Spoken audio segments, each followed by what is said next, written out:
Hey there, crazy kids! I am the Good Old Gamer, and we are playing the Stanley Parable.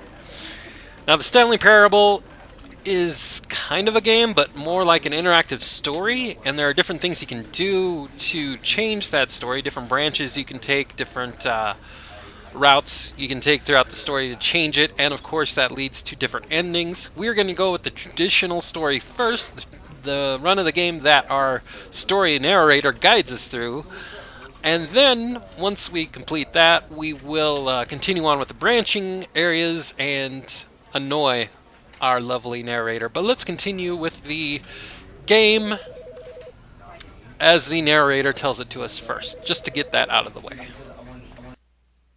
This is going to be an interesting game from what I've seen of it. Hope you guys look forward to it. I hope you guys are interested in it. It'll get more interesting with future runs of this game, but this first one's going to be, we're basically going to do what the narrator tells us to do. And you'll see here in a minute. This is the story of a man named Stanley. Stanley worked for a company in a big building where he was employee number 427. Employee number 427's job was simple. He sat at his desk in room 427 and he pushed buttons on a keyboard.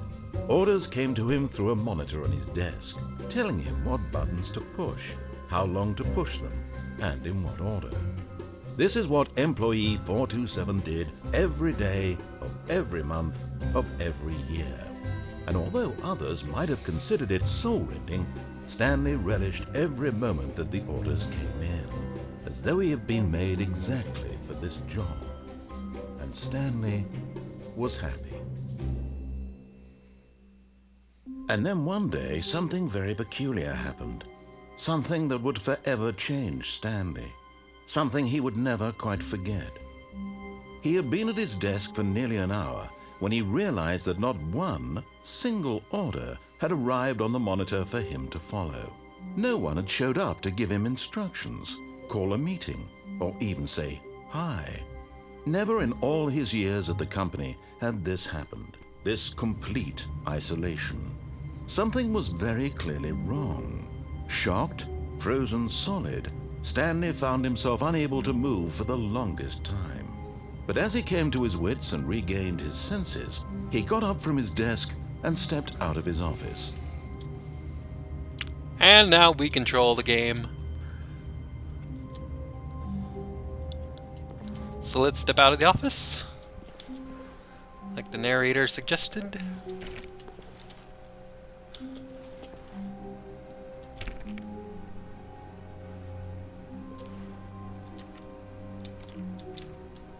All of his co-workers were gone. What could it mean? Stanley decided to go to the meeting room. Perhaps he had simply missed a memo.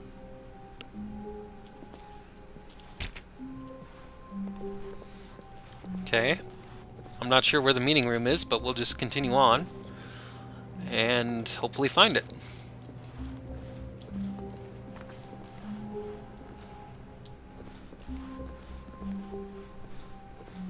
When Stanley came to a set of two open doors, he entered the door on his left. Which is right over there. Right? Yes. Left.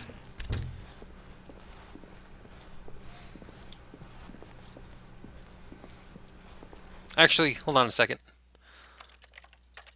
The screen keeps tearing or something. I'm not entirely sure what that's about. Maybe...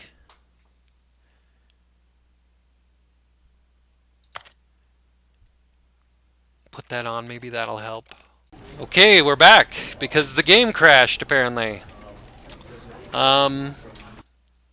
Anyways, I guess we restart. Messing with the settings was not good. This is the story of a man. Yep, we know. Okay, the screen isn't tearing anymore, so I guess anti-aliasing helped. All of his co-workers were gone. What could it mean? Stanley decided to go to the meeting room. Perhaps he had simply missed a memo.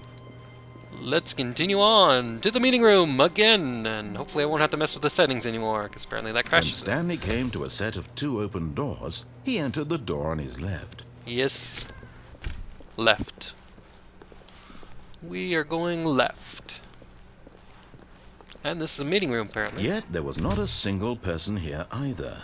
Feeling a wave of disbelief, Stanley decided to go up to his boss's office, hoping he might find an answer there. Boss's office, right. Interesting.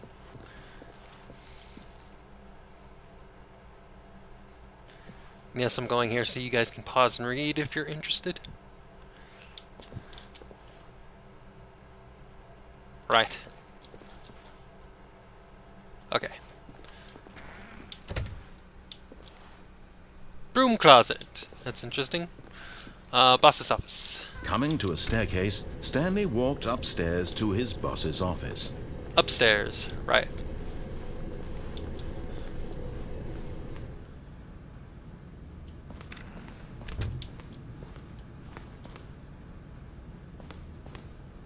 Hello? Stepping into his manager's office, Stanley was once again stunned to discover not an indication of any human life. Shocked, unraveled, Stanley wondered in disbelief who orchestrated this. What dark secret was being held from him?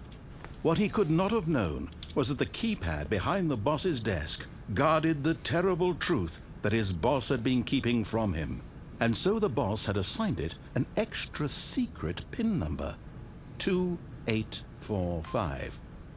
But of course, Stanley couldn't possibly have known this. Nope. Yet incredibly, by simply pushing random buttons on the keypad, Stanley happened to input the correct code by sheer luck. Amazing. Uh-huh. He stepped into the newly opened passageway. Okay then. Yep, by sheer luck.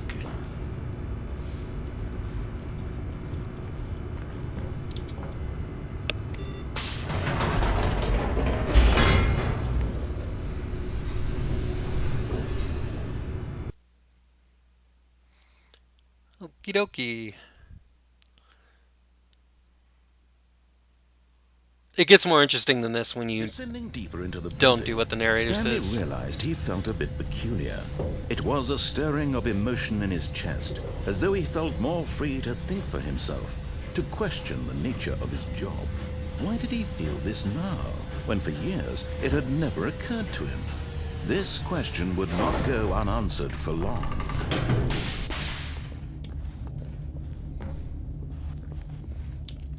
Stanley walked straight ahead through the large door that read Mind Control Facility.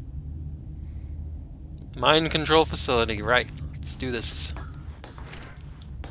It's dark.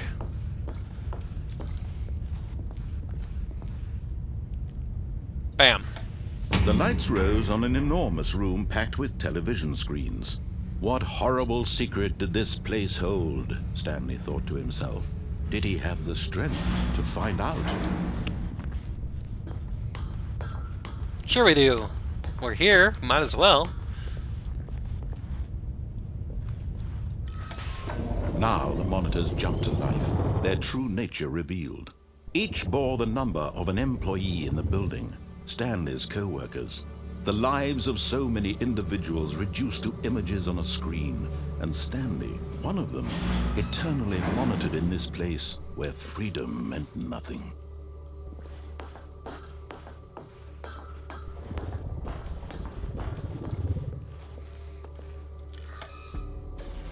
This mind control facility, it was too horrible to believe. It couldn't be true. Had Stanley really been under someone's control all this time? Was this the only reason he was happy with his boring job? That his emotions had been manipulated to accept it blindly? No, he refused to believe it. He couldn't accept it. His own life in someone else's control? Never! It was unthinkable, wasn't it? Was it even possible?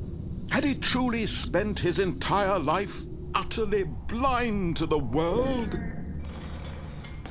But here was the proof, the heart of the operation.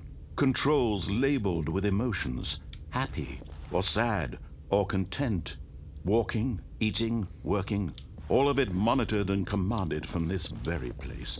And as the cold reality of his past began to sink in, Stanley decided that this machinery would never again exert its terrible power over another human life.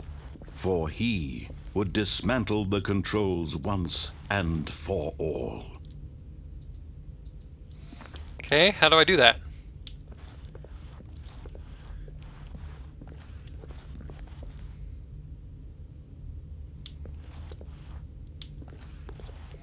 I guess I go here to the power room.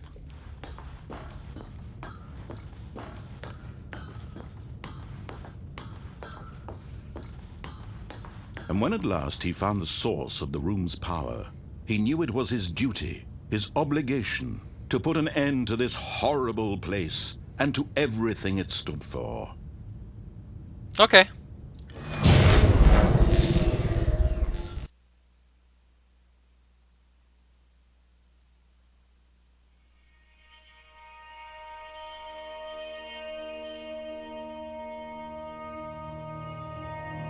Blackness and a rising chill of uncertainty.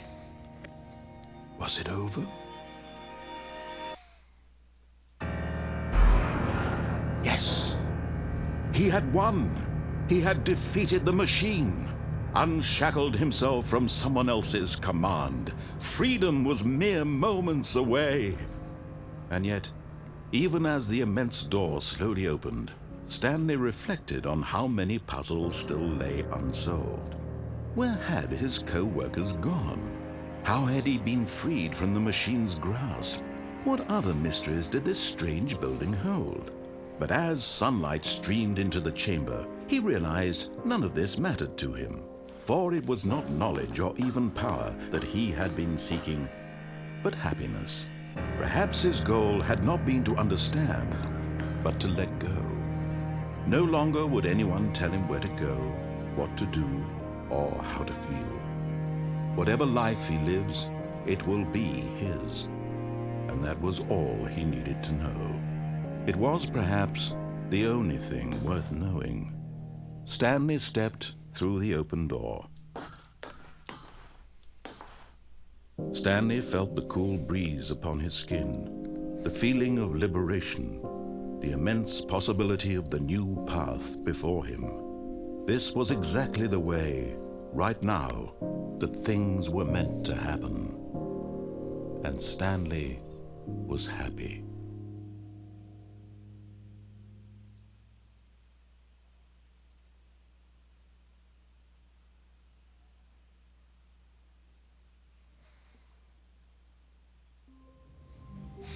Alright, so we beat the game first time. Finally. That was an interesting story, but it was kind of easy and mundane, and it's going to get more interesting when we, annoy the narrator by not doing what he says. So stay tuned for that next time. Thanks for watching, boys and girls. I am the Good Old Gamer. This has been the Stanley Parable. Bye-bye for now.